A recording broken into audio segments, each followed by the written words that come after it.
Hello friends, welcome to my channel RK Singh creation.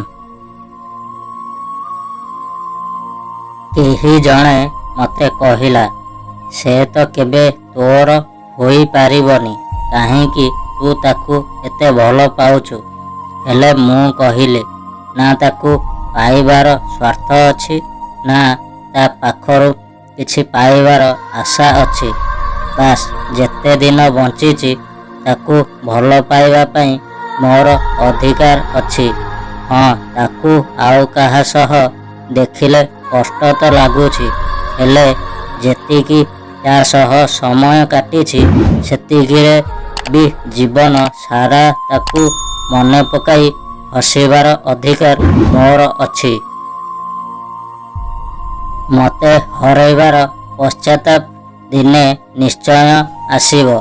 से दिन ना मु रहिबी ना मो भली आउ किए।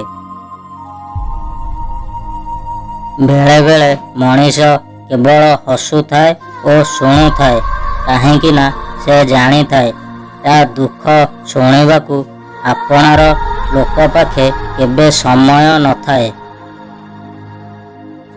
एमिति किछि कथा काहाकू दियो नाही जोउटा तुमे रखी पारिबो नाही, काहेकि ना तुमर थट्टा मजा आउ काहा पई महंगा पड़ी पारे। आजी सेही दिन कथा बहुत मने पड़ुछि जेबे तुम सह प्रथम थर कथा होइथिली। खास तुम सह कथा होई नथांती एबे एमिति कष्ट हेउ नथांता। संपर्क एक एमिति अजब शब्द, विश्वास न हेबा पर्यंत आरंभ हुए नाही ओ धोखा न खाइबा पर्यंत शेष हुए नाही।